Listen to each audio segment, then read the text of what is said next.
Good afternoon po at evening na mga kababayan, ma'am sir. This is Jam, the Filipino channel, ang inyo pong lingkod. So today is November 27, 2025. At tayo ngayon ay papunta dyan sa may South Supermarket. Dyan nga sa MacArthur Highway, Bukaruhatan, Valenzuela po yan. At dadalhin po natin sa may Valdez Street, Katmon, Malabon po yan. Okay, so magbabalik po tayo na mamaya konti po pang nakakuha na po natin sila. Disclaimer lamang po, ang content po natin ay kalsada at hindi ang passenger. Kaya nga naman, sakali man po na may marinig kayo mga pangalan ng lugar, pangalan ng tao, pangalan ng organization, sa government o private man yan, ay wala pong kinalaman ng channel na ito at wala pong pinapatungkulan. Lahat po ng pinag-uusapan dito ay pawang dito lamang po yan sa loob at wala pong pinapatungkulan sa labas. Okay po, magbabalik po tayo mamaya konti pag nakuha na po natin sila.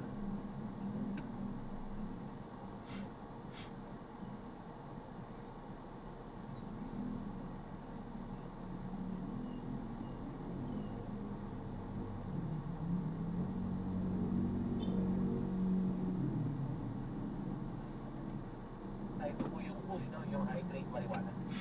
Okay. Ito'y galing Hong Kong. Noong ba ito mismo na galing o galing China?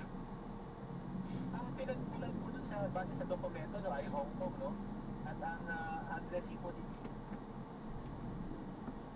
Aha, okay. Sandali lang, attorney. Medyo nagkapukul na naman itong ating cellphone.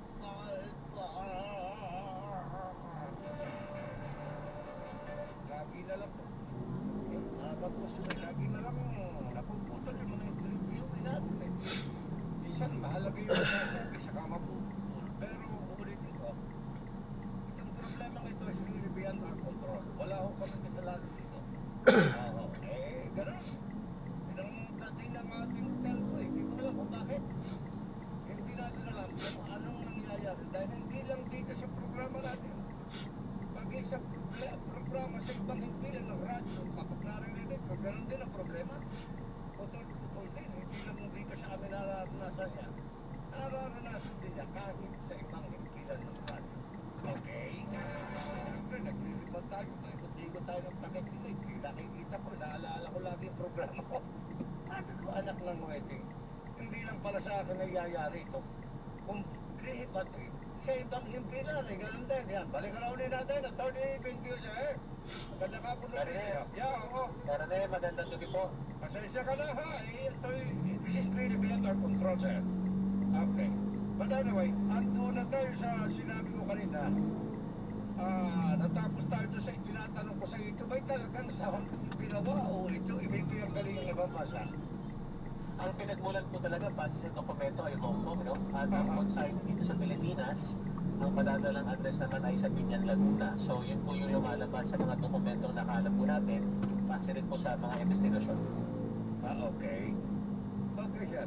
Anyway, so nasaan na ngayon yung marami-rami ito, no? So nakalagay mismo, ilang stock toys yung ginamit?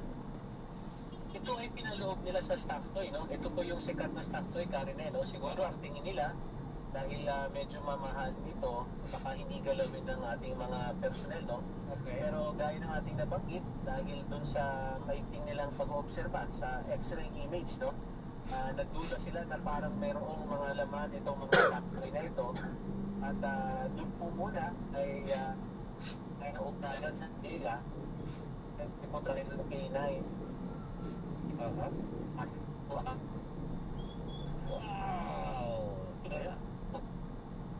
Okay, sir? Ay, nako, talaga mapupundi ka. Pag ikaw ang anchorman at ganito lagi, talaga mapupundi. Ay, nako.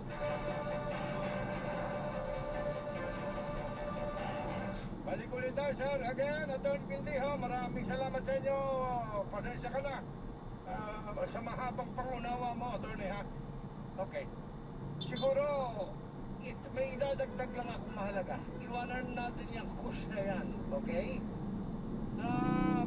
Kung narinig ko na sa iyo, kung ano na latest doon siya ginagawang auction ng mga luxury car o luxury vehicle ng mga diskalya, mayroon pa bang maliban doon sa 7 nauna, ilang pa ba ang natitira sa ngayon at mayroon na rin bang nag-a-attempt na bumili? Go ahead po.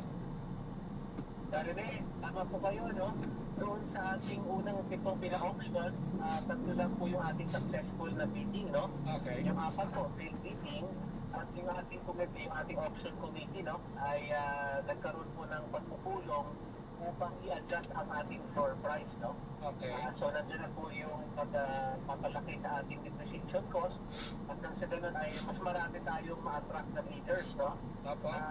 Susubukan po namin maglabas ng announcement bukas kung hindi po early first thing Monday, no?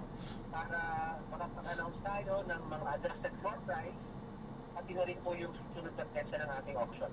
Ayun. So in other words, tatlo pa lang ang nai-auction ninyo doon sa 7.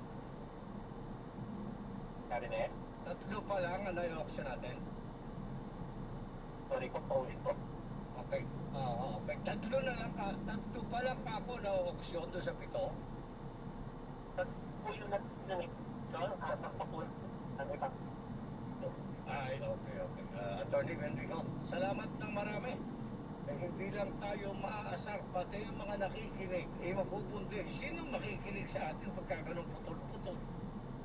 Anak ka ng malabo pa sa sabaw ng pusit ito, mga kapuso. Okay? Ang balitang ito ay inihatid sa inyo ng calcium. India, pag tumaan sa'yo, daan-daang milyon, sasabihin mo, wala ka nakuha ni 1 sentimo. Naku, mahirap yung katanungan na yan, ano? Yung trabaho ka na walang bayad. Parang, huwag na po ako isali dyan. Ako po ay, Hindi ko na lang, sana all. Diba? Oo. Sana all. Eto pa may... Pero sa likod na rin po ng mga kaliwat kanan, ng mga fake news, mga misinformation at di na beberipika ang mga impormasyon. Malinaw ay wala namang nagsasabi ng guilty si dating House Speaker Martin Romualdez sa anomalya sa flood control. At wala ring ebidensya laban sa kanya. Mismo ang ICI na rin ang nagsabi na walang nakitang balik na may kaugnayan si dating House Speaker Martin Romualdez sa flood control scandal. At ano po ang reaksyon ninyo patungkol dito? Well, kailangan ilabas ng ICI yung dahilan kung bakit nirecommend nila sa ombudsman na kasuhan si Speaker Martin Romualdez. No? Hindi naman nila kailangan ilabas lahat ng kanilang ebidensya. Kumbaga, yung bahagi ng ebidensya na compelling enough para kasuhan ng ombudsman kung saan sila nag-recommend na kasuhan, ay pwedeng makita ng publiko. Paano, ang sinasabi kasi ng mga kampo ni Speaker Martin Romualdez, ang lumalabas na ebidensya ay yung statement ni Saldico, na sabi nga natin, for now, ay hindi ebidensya, at yung statement ni Contessa, na sa ngayon ay nawawala. Ibig sabihin, nasa na ba siya? No? At may counting imperfections mismo yung kanyang testimony. So, kailangan natin, yan yung pinanggagalingan ng both sides. Ang DPWH, at saka yung representative na ICI, sa ombudsman, para kasuhan si Speaker Martin Romualdez. Okay, Sabi ng kampo ni Speaker Martin Romualdez, yung ebidensya na ginagamit nung nagsampa ng rekomendasyon sa ombudsman ay yung testimony ni Saldico at saka ni Contessa. Medyo mahina, according to the camp of the speaker. Kaya, puro ay, Iho talaga nagkakatalo yun eh. Tsaka para balik daw din, ano, it's just a recommendation. Wala pa namang kaso. hindi ibig sabihin na nag-refer sila sa ombudsman ay may kasalanan na o dawit si dating House Speaker dito sa kaso. Or kung sino it's a recommendation.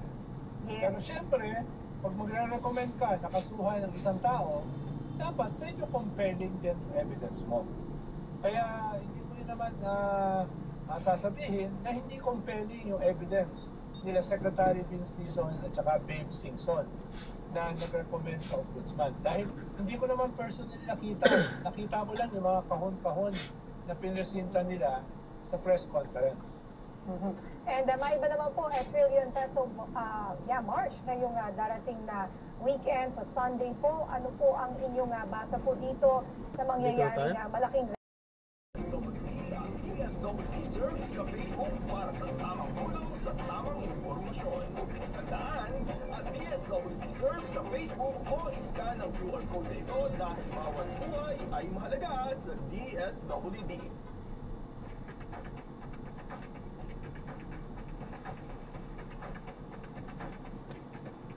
Sa inyo, pati kay Commissioner Ariel Nepomuceno, pinararating ko, Sir, ang mga tao nyo nagsisintimyento yung inyong mga empleyado dahil lang doon sa reward na kanilang iniintay nung pang 2021 hanggang ngayon ni Singkunduling ala pang nakukuha yung mga empleyado nyo.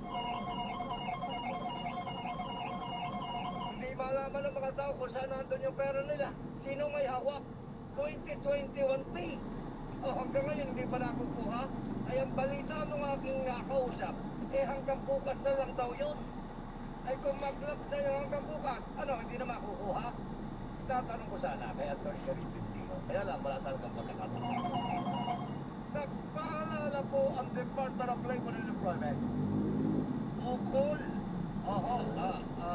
Sa pagbibigay ng 13-month pay ng mga empleyado bago ang Pasko. Yan ang pinatok kanero Brown. O Dina, go! Nagpaalala na Department of Labor and Employment o DOLE na kailangan maibigay ang 13-month pay ng mga manggagawa hanggang sa December 24.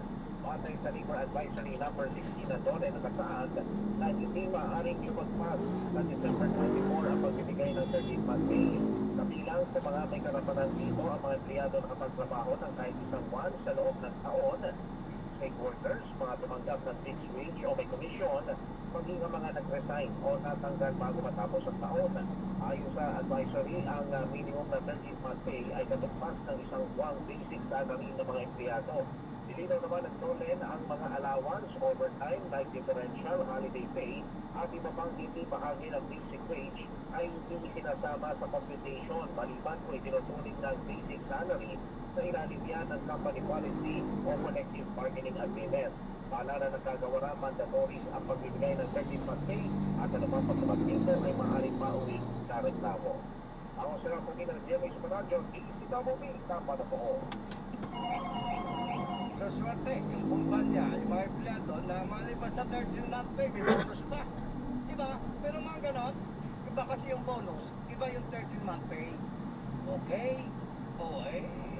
Kung mabigyan ka ng 13-month pay, walang bonus, salamat ka. Mabigyan ka naman ng bonus, walang 13-month pay, pasalamat ka na rin.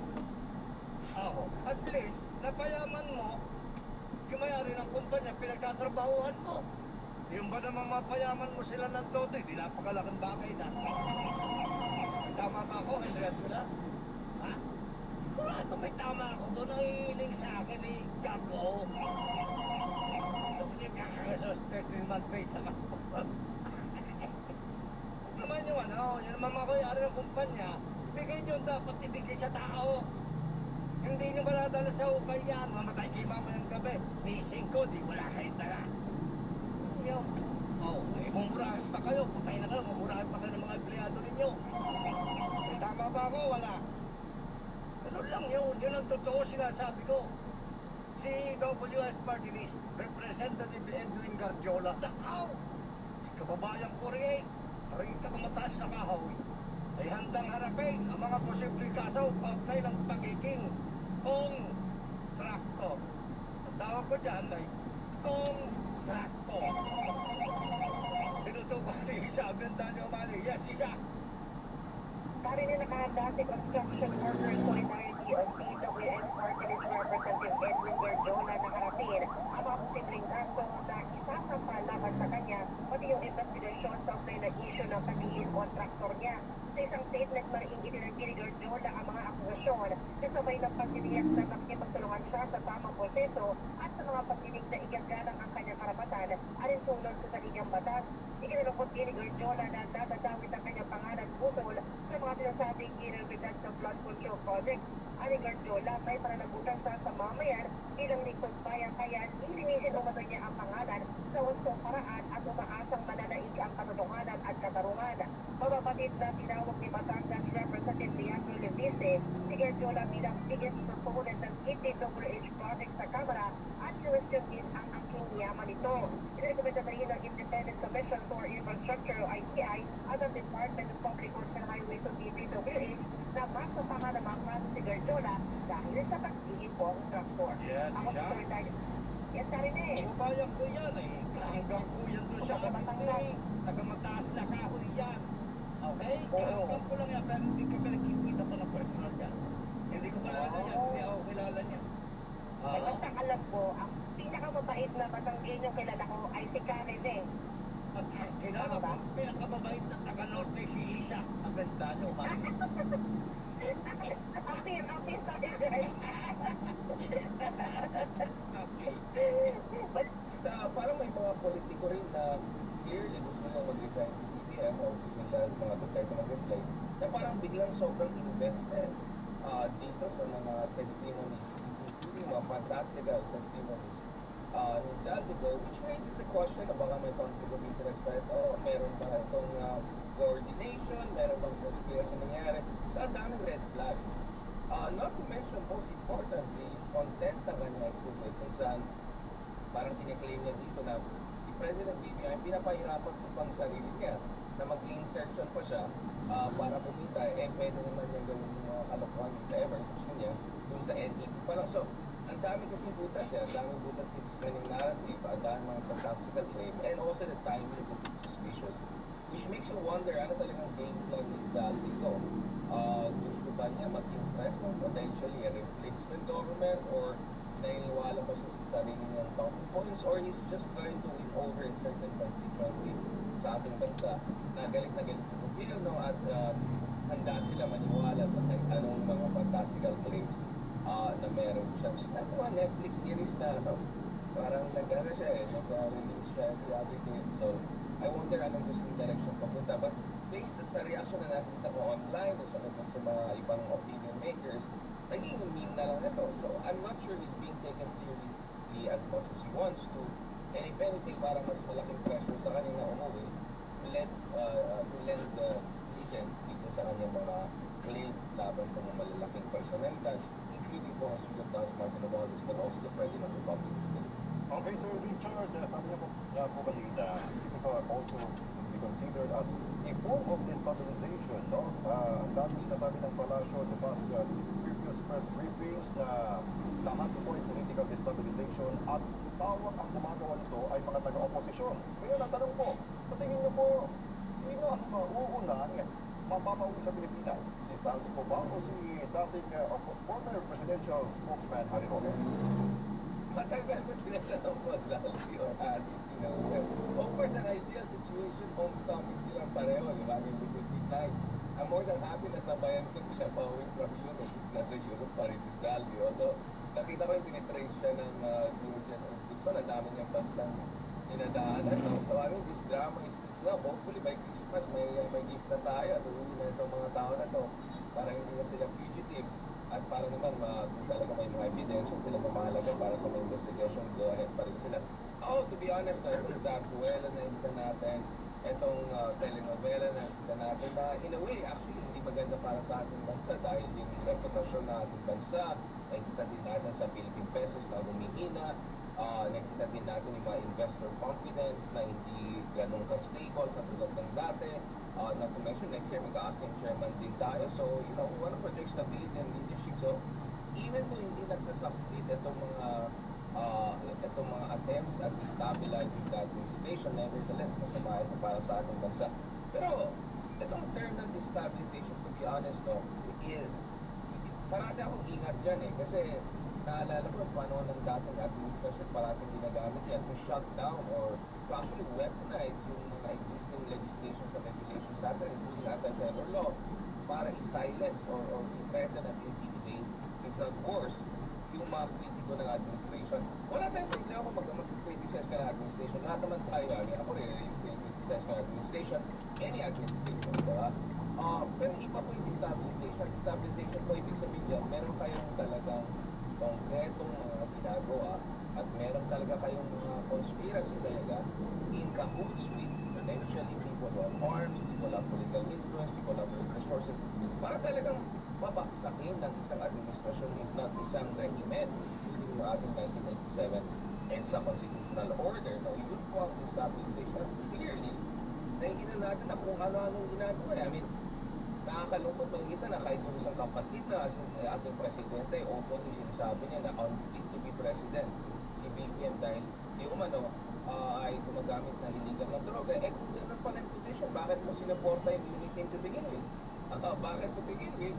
Wish mo na maging presidente yung kapatid mo kung yun ang play ko. So for me, not only napaka-questionable yung claim na yan, questionable din yung intention ng tao niya for this person to say this at this point.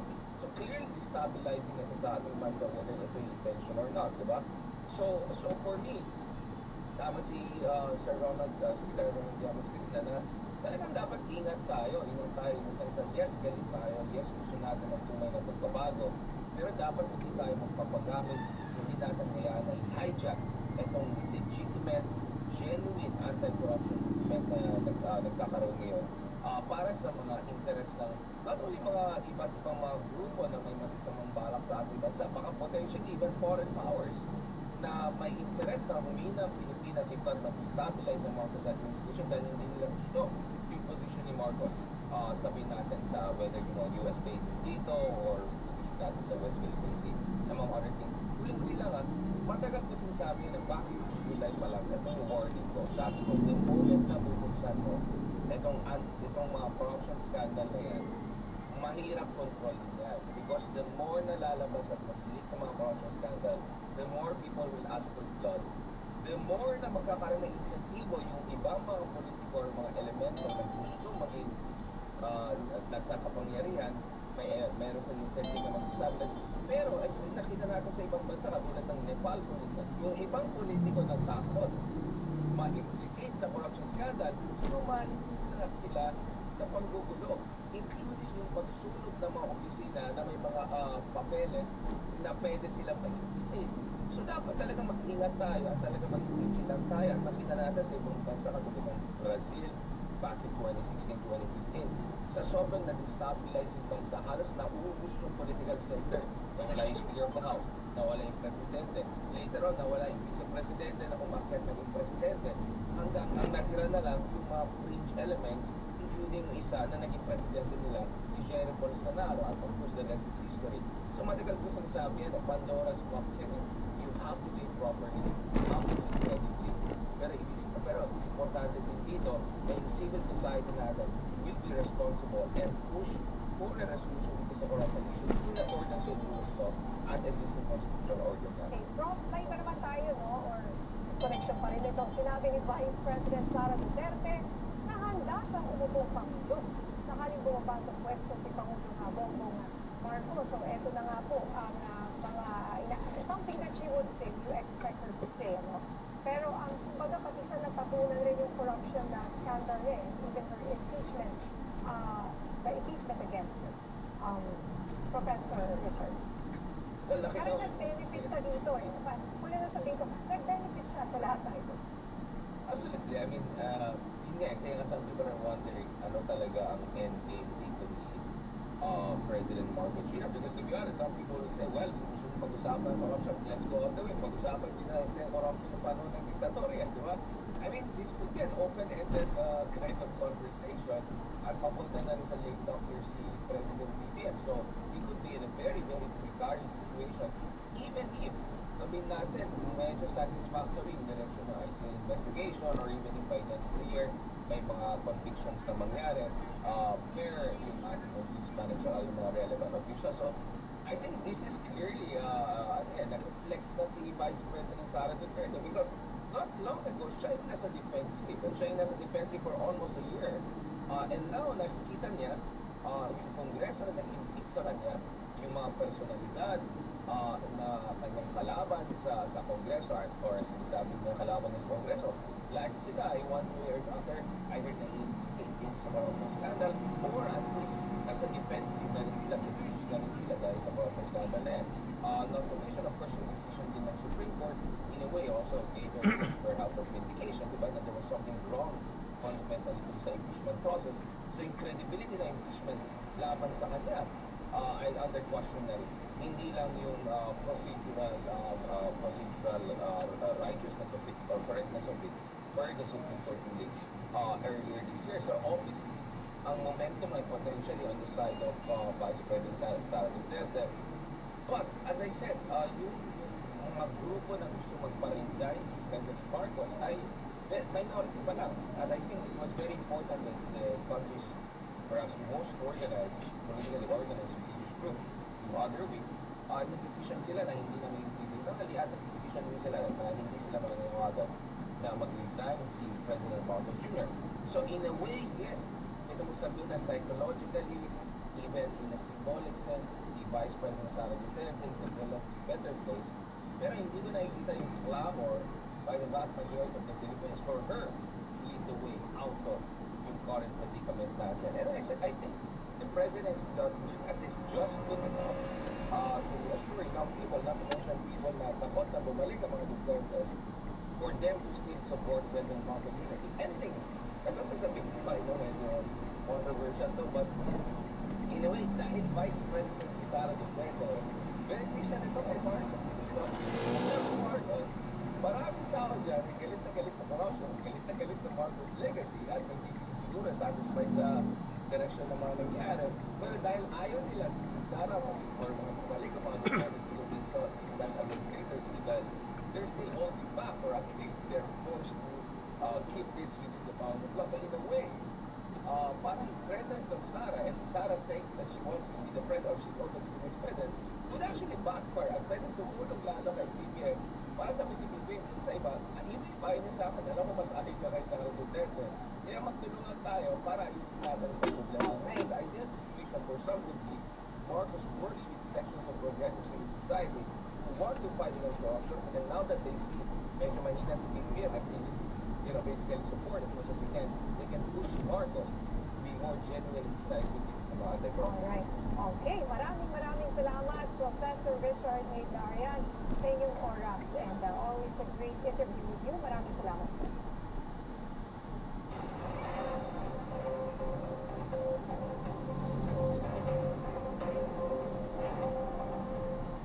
Samantala, umabot na sa 55 ang namatay sa malaking sunog sa residential house sa 154 sa Tai Po, Hong Kong. Ayon sa fire service officials, 51 ang namatay sa nasunog na gusali at 4 naman ang binawian ng buhay sa ospital. Nauna rito, nabatid na may ginagawang maintenance sa buildings at ikalala ng mga construction mesh at campus kampungin ang sunod. Tatlong opisyal ng isang construction firm ang inaresto dahil sa hinihinalang manslaughter na may kaugnayan sa nasusunog na materyales.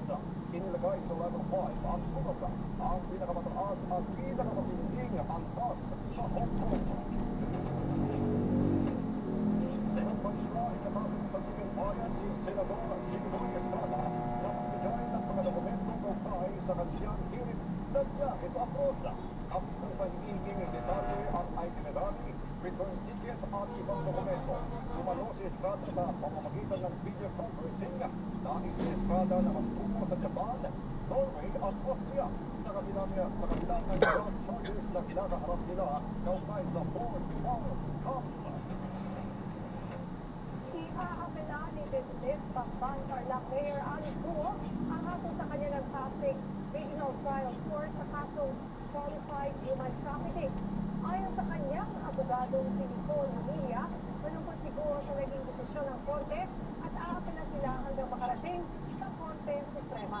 Kumakailan Ma'am? lang, pinatulan ng habang Nakikiihi lang ako dito, no? Hindi ko na kaya, puputok na. Sige pa, pwede na yan sa akin. Puputok na po talaga. Matapos mapatunayan Hindi ko na kaya. sa qualified human trafficking, kaugnay ang operasyon ng grupo sa Bangka.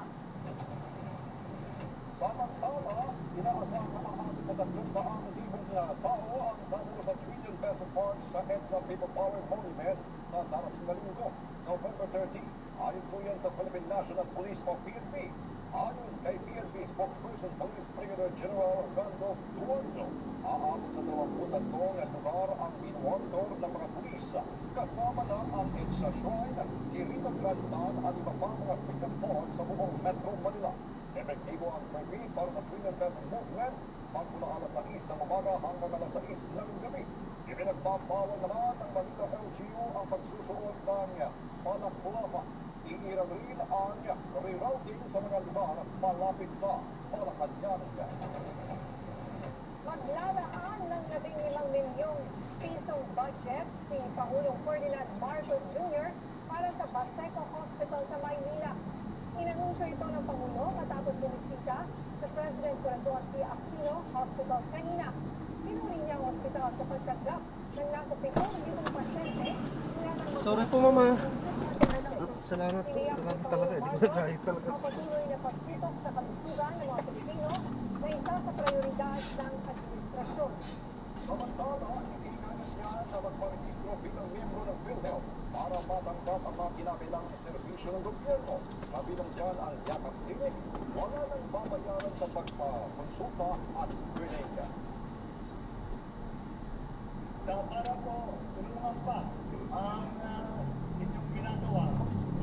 Dahil ang katotohanan na-impress kami masyado. Kaya sabi mo, tulungan naman natin. Kaya mula katanglaman ng Pangulo, dadagdagan po natin yung suporta ng 15 milyong piso para sa Baseco Hospital.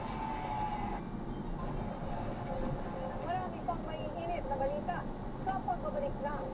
Ang balita.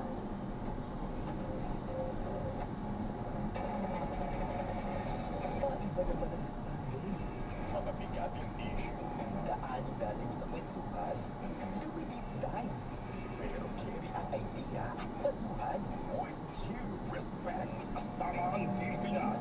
At ang Youth Advocate Carlo Flores, Professor Cliff Aquilez, Dr. Rodney Garcia, at Professor Richard Haydania with due respect. Pumapanan, pumapalag, mawalang galang mo. With due respect, tuwing linggo ng alauna 11 ng hapon dito sa PRTV Prime Media, DZMM Radio Patrol sa Itrenta at sa FM Radio Regional Stations nationwide.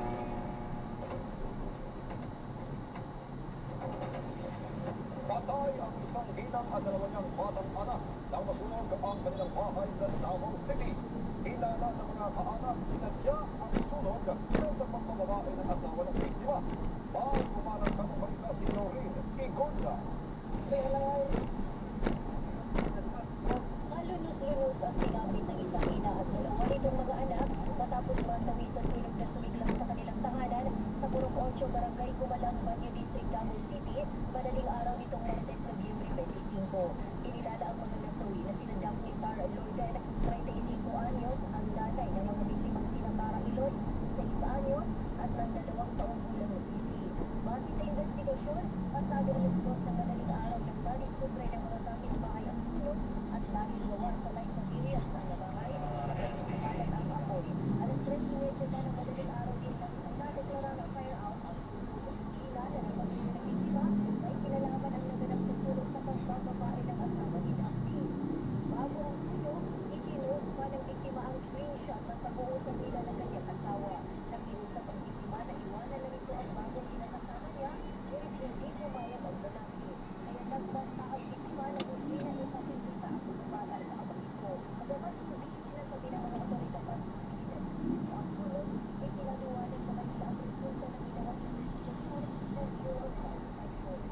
Nakita natin sa social media ang regard sa family problem ng ina at ama ng mga bata. Hindi tayo pwede makakatutok mo na yun talaga yung rason kung bakit nangyari yung sunog. Dahil wala rin tayong eyewitness na may ginawa yung ina sa loob ng kanilang bahay.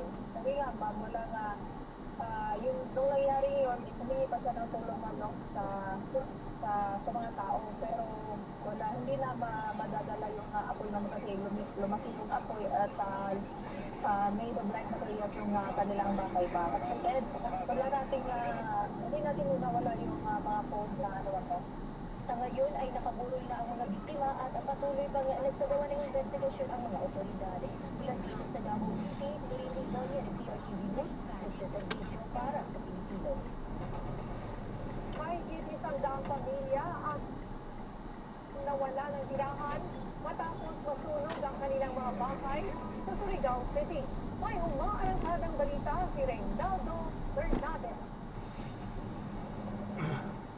Tinatayan umabot sa 19 million pesos ang pinsalang dulot ng apoy na sumiklab sa Nueva Extension, Barangay Tap, Surigao City nitong Nobyembre 25 dahil sa bilis at laki ng pagkalat ng apoy sa mga kabahayan. Itinaas ng Bureau of Fire Protection Surigao ang Alert Level 5. Ayon sa ulat, nagsimula bandang alas 4 ng hapon at tuluyang naapula pasado alas 8 ng gabi. Mas ang hospital sa mga damage na ako sa accommodation mo sa mga timeline at mas mo ako natapos sa hospital papato mas 20 million pesos. Ang labot sila ang pagbantaan mo yung balance. Isha, kasundo ako sa So na-i-drop na natin sila. So maraming salamat po sa panonood hanggang sa muli. Ingat po at God bless. Paalam po muna. Pansamantala tayo gagawa na ng ibang video sa ating susunod na mission. Paalam po. So this is John Parenda, Filipino Channel. Ang inyong pong nagkod. Paalam po.